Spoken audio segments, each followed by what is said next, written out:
I've always had a soft spot for the communist China start in HOI4, mainly because their story during this time is basically my favorite type of HOI4 playthrough.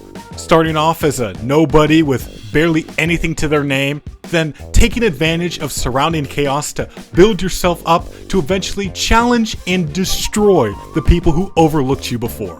But today, we're gonna take the already difficult task Mao accomplished and make it harder. Instead of forming an alliance with the nationalists to fight the Japanese side by side, Mao is gonna embrace the lone wolf lifestyle and not just save China by himself, but save the world.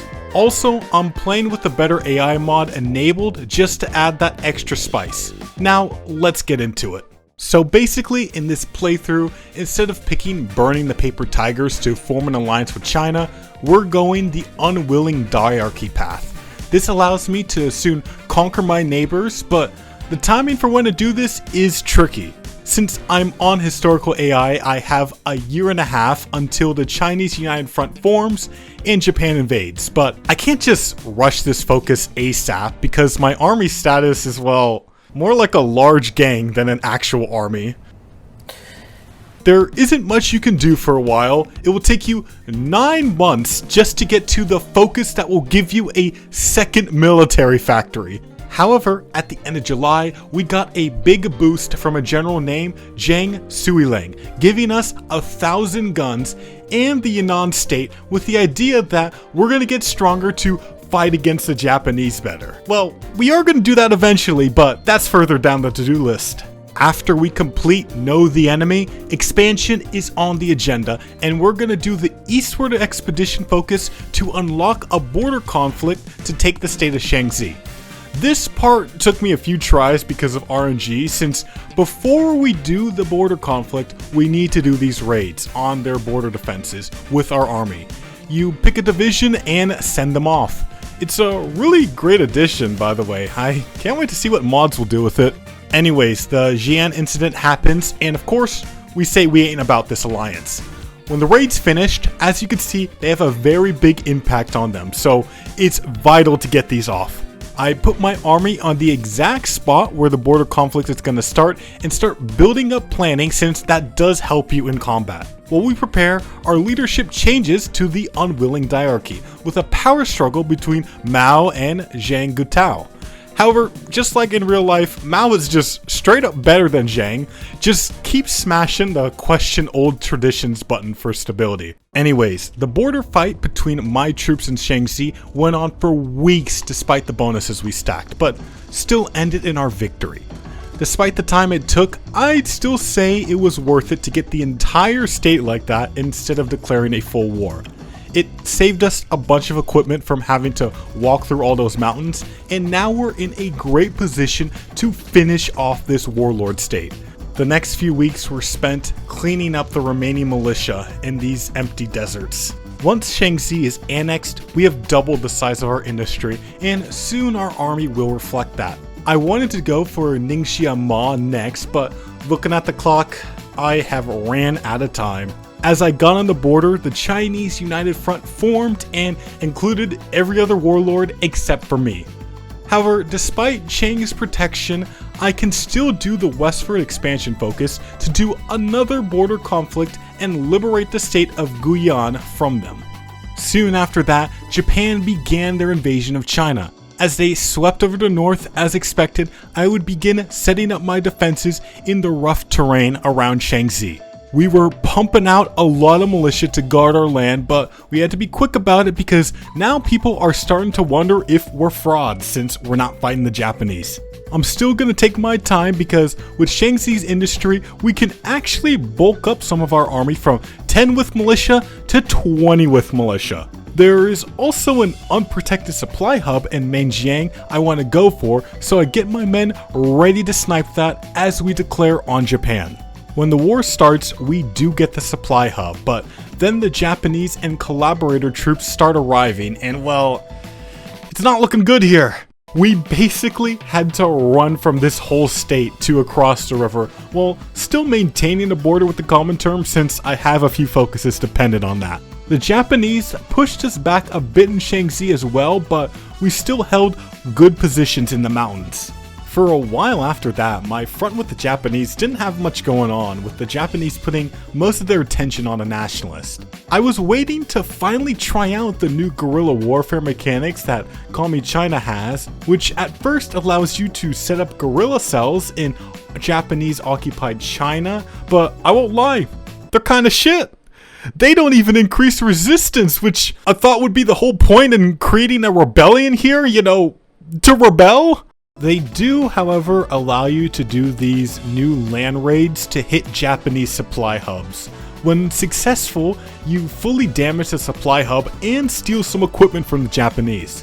Soon, I have Mao having total support in the power struggle, so I'm doing the focus to officially establish him as leader. And his first order is going to be to start liberating northern China. The Japanese left a token force against us, and they were going to regret it, starting by taking the vital supply hub in Ximen. This would be a great staging area to push to the sea.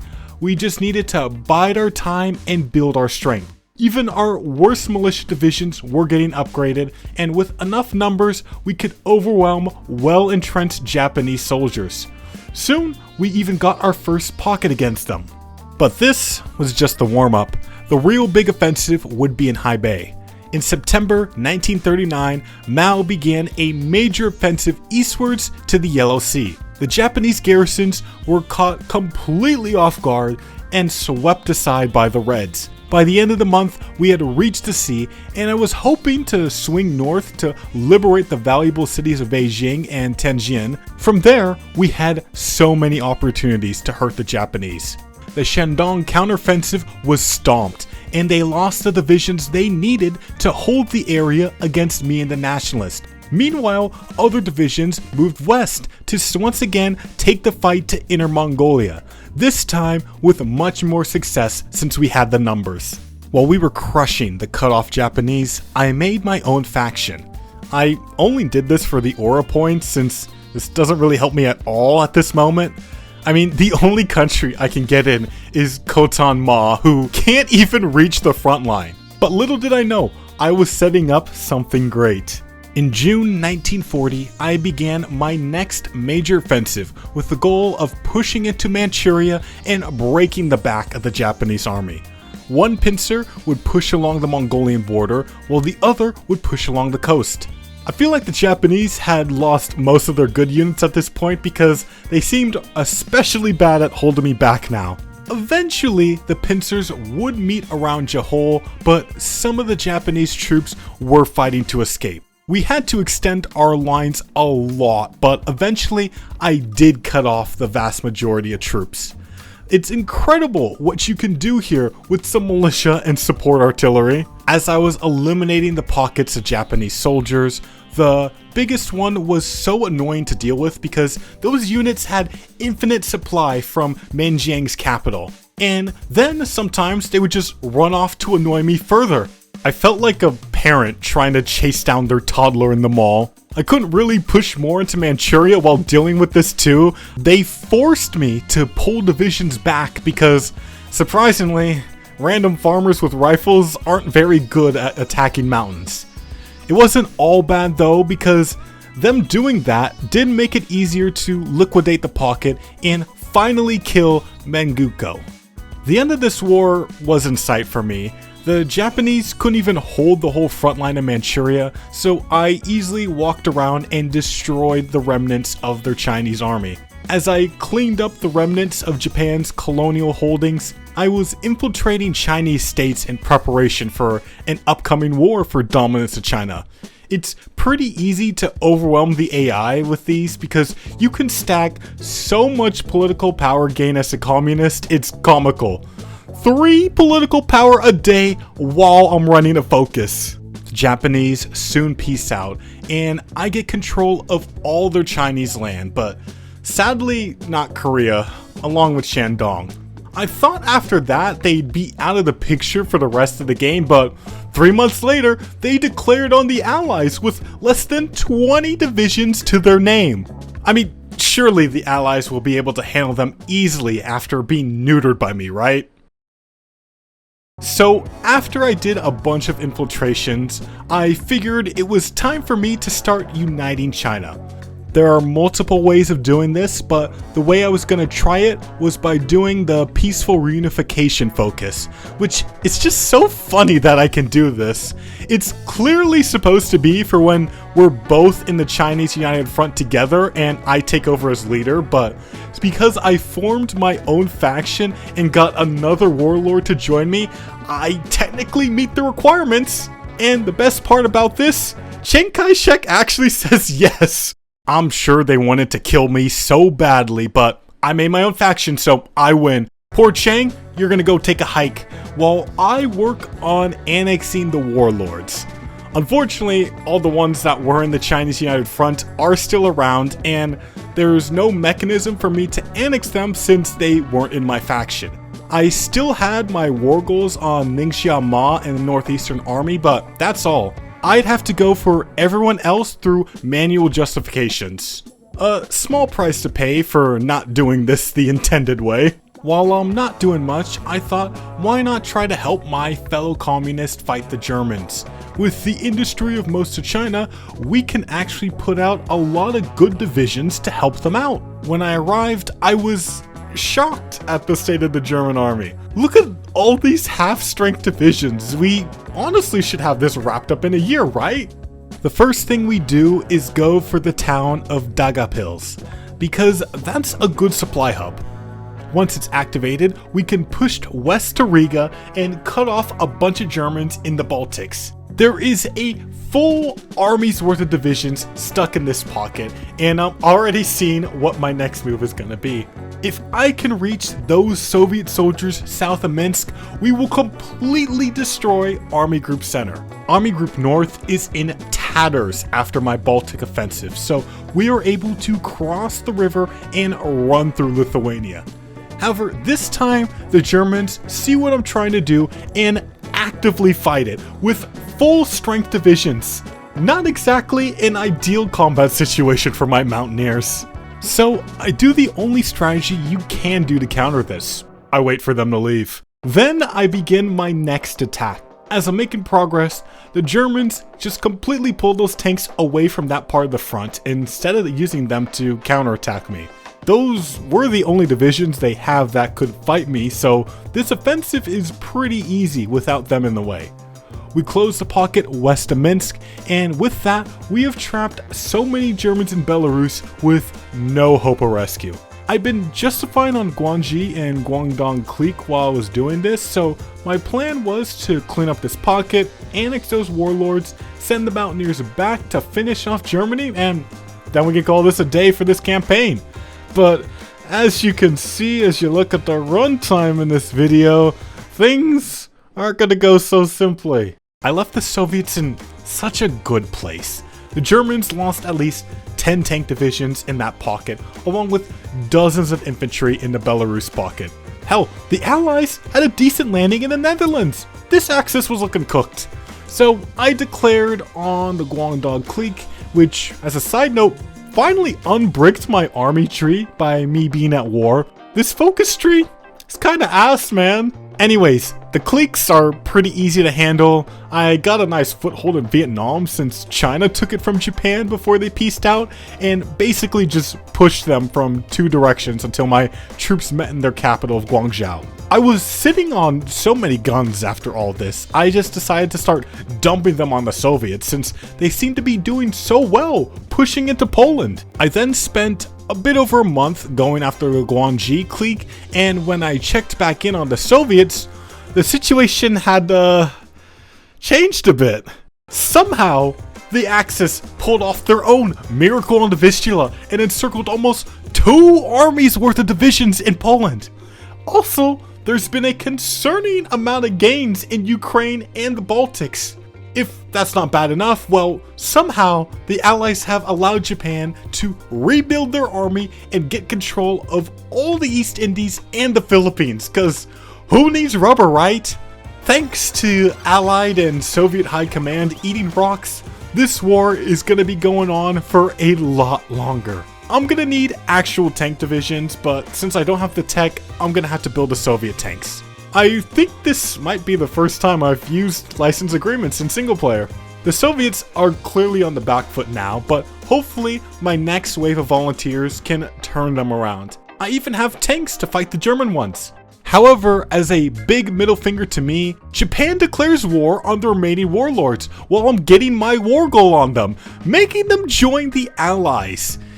It's as if Swimmy just tagged in to play the Japanese for a minute because there's literally no reason to do that besides to annoy me. They even declared on Xinjiang, who's in the common term. Can anyone explain the logic of this? I don't get it. Anyways, Iran and Iraq are in the Axis, and it's clearly a problem that the Soviets are struggling with. So I'm gonna go solve this issue for them so they can free up a lot of divisions and end the threat on their oil supply. There are some German tanks around here, but not enough to stop my tanks from pushing. The Mountaineers work well with the tanks. Since supply is a big problem around these parts, they can take over the fight in places the tanks can't, and soon we cut off a big chunk of Iranians in Central Asia. However, the success of this operation is quickly overshadowed by some very concerning updates on the main Eastern Front. Moscow has fallen, and another Soviet army is about to get cut off in the Baltics. It's like I'm watching a car crash in slow motion. I don't get how this happened, because I left them in such a good spot last year. We literally went from the Germans being pushed to the gates of Warsaw to the Soviets losing Moscow in 7 months. What more could I have done, really? We are just beginning the Chinese century, and a German takeover of the Soviet Union would be a big blemish on that. So, to secure our future, and to show the world how powerful we are, the People's Republic of China will be taking a more direct role in the fight against European fascism. 120 Chinese infantry divisions of decent quality board trains going through Siberia. Meanwhile, our elite units in Central Asia continue to dismantle the Iranian army, soon pushing into core Iranian territory. I'm happy I destroyed most of their units in the Central Asian deserts because dealing with those units in the Iranian mountains would have been such a headache and time sink. On August 27th, 1943, it's time to go to war against the Germans. This will put me back at war with Japan due to the Tripartite Pact, which means I will have to have troops to fight them in Southeast Asia. They immediately asked for peace, but it's clear if I don't fight them, nobody will. I think you can say we came in at just the right time for the Soviets. They've been pushed back all the way to Kazan, and they're barely holding Stalingrad. They definitely were gonna die in 1944. My Soviet volunteers also got the Countenance Peace Seal to fire, so Iran was taken care of now. But wait, now that I think about it, why do I still have volunteers to the Soviets when I'm at war? I don't know how I did it, but I broke the volunteers. Supply is pretty bleak across the Eastern Front, especially with the Soviet capital being in Stalingrad, so I need to spend a while fixing their supply network. Then I start doing small counterattacks in places the Axis are very weak. My tanks are continuing their push into Iraq. The Axis just needs to be completely cleared out of the Middle East. Since they lost most of their army in the summer, I've been pumping the Red Army full of my guns and artillery so they can rebuild. I checked their stockpile out of curiosity, and about 60% of their artillery and half of their fielded rifles were Chinese. Anyways, back to the Middle East. With supply in Mosul established, our tanks could now blitz across the Syrian deserts and annihilate the Iraqi army. We swept through Syria with ease, but as we approached Damascus and Beirut, we encountered some Axis reinforcements, turning this front from over by Christmas to Arabian Stalingrad. Turkey decides to join the fight against the Axis, and I'm just saying, they better be praising Allah for me, taking off all the Axis heat from their Syrian border. I couldn't have timed that better. In 1944, it's clear that the Axis have overextended themselves after looking at the state of the Eastern Front. We, of course, are going to exploit that and liberate a bunch of territory for the Soviet Union. Eventually, we create an avalanche that completely rolls over the Axis lines. The center soon no longer exists, and we can run through Western Russia with little opposition. On July 1st, Chinese troops liberate Moscow, and at this moment, I definitely feel like the tide has turned in a way that the Axis aren't going to recover from. The Soviets are now back on their feet since I've gotten them a lot of their industry back, along with the Lend-Lease I've been giving them. Because of how bad the Eastern Front was going for the past few months, the Germans and Italians mostly abandoned the Syrian front, so I could actually push again and finish this fight. Without German tanks to stop my every advance, we could actually wrap up Jordan. But while I was doing this, we finally got our own tank research in a place where I can make my own tanks. It may not be the best tank ever, but at least it's mine. Soon, Jordan is taken out of the picture, and now my elite troops are able to go to the main front and do a lot more damage up there. Just realized I've been on guerrilla warfare operations this whole time. I think I can safely say we're past that. As for the Soviets, since I've retaken a bunch of land for them, I feel like they should mostly be able to take care of their army now, but I'm giving them one more major dump of Lend-Lease just to be sure. Now, as we're fighting back a German offensive near Moscow, the US, out of nowhere, declares a naval blockade against me. Apparently, they hate my guts in DC, not because of the communism thing, but because I generated world tension. I mean, the tension I generated from declaring on Germany was really crazy, but they declared war on most of the world, and when I respond with a war declaration, now I'm the bad guy? Actually, you know what? It's clearly a message about the cycle of violence. A very brave message, HOI4. I respect it. After that last Lend-Lease hit, I just wanted to take another look at the Soviet logistics to see how much my equipment is helping, and as you can see, we really put the Red Army on our back. I can also see that there being no rubber in the world because of the Japanese is really screwing them. I don't get why no one in the Allies tries to retake the East Indies, or at least build their own rubber. Anyways, back to the Eastern Front. With our tanks around, we're doing bigger moves against the Axis, getting massive pockets in the north, and I notice in Ukraine, the Italians are making a play for Kharkov, and I see a chance to cut them off. My tanks move in on their flanks to start the counteroffensive, but the Italians actually catch on to what I'm doing here and pull away so I don't catch anything good. However, that army just moved south to attack along the coast to Rostov. This was a much easier area to catch them lacking, and the whole Italian expeditionary force was as good as dead soon. These were the same guys I fought in Jordan, so I'm glad I don't have to deal with them again. Now, the only offensive power the Axis had left was the German Tank Corps. They soon busted through Bryansk and were threatening Orel.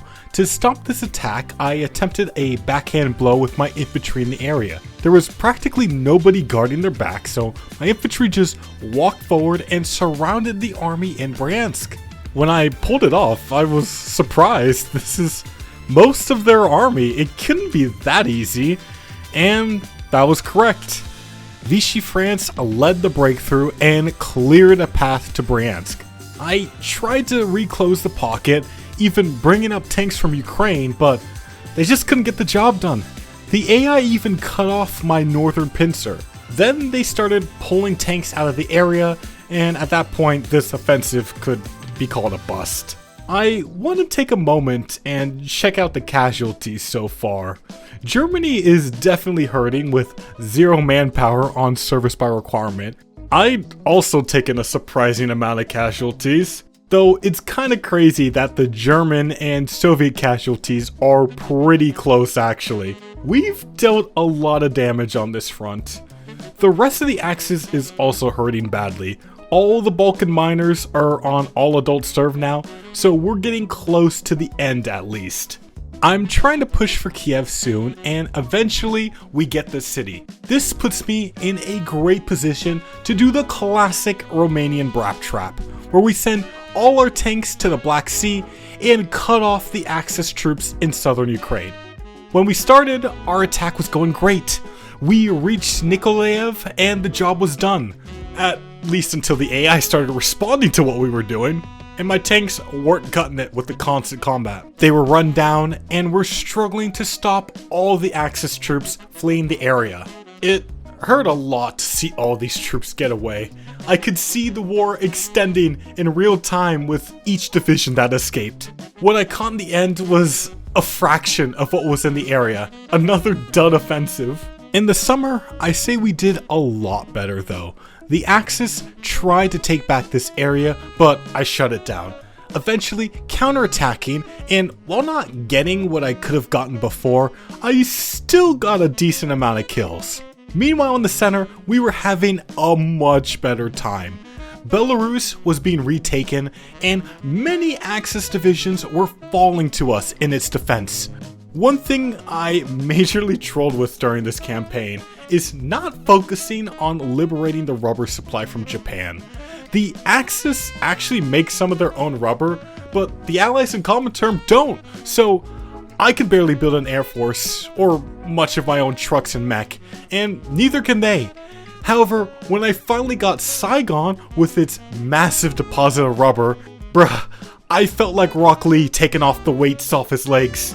I could finally mass produce mech and planes. Korea, who's been watching me slowly push back and destroy Axis armies across Russia, for some reason decided that they had a chance against me and joined the Axis. I think we can all see where this is going. With the casualties adding up on the Axis and my industry and technology just continuing to improve, we can make much bigger offensives this year with better units. It starts off with our tanks racing north towards Leningrad to liberate the city and cut off the German forces in northern Russia. They do make me work for it, but eventually the city of Leningrad is returned to Soviet hands. My friends are finally doing things by themselves. The Russians did push into Romania, and the Allies are breaking out from Turkey, so the Balkans are in serious trouble. I'm gonna let the Soviets deal with cleanup while my tanks make their next move to clear up the Baltics. There's hardly anyone here, so they insta-break the front line and are soon driving through the countryside. After the liberation of Estonia, the Reichskommissariat they set up here collapses, and there's a lot of chaos in the front line following that. The Axis are starting to send a lot of reinforcements, and I'm just trying to secure as much land as possible in the area before they establish themselves. I am slowed down due to the weather and supply, but once I built that up, we are on the move again.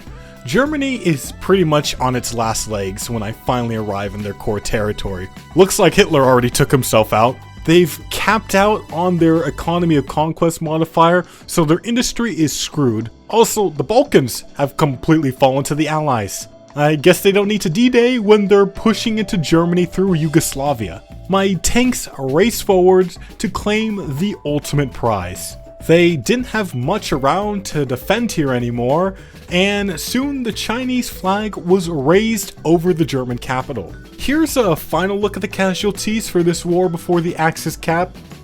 A lot of Chinese died for this dream, but at least it's been accomplished. And I sure as hell made a lot more of other people die for their country than died for mine. Oh my god, these are rats. The Danes finally declared independence from Germany when they capitulated. So brave, Denmark. So brave. The AI fought me a lot in the peace deal. I guess the Soviets were told they would get occupation of Eastern Germany somewhere, but I had to take my piece of the German pie. So the results were, not the best. I wonder how the German people would feel about this split.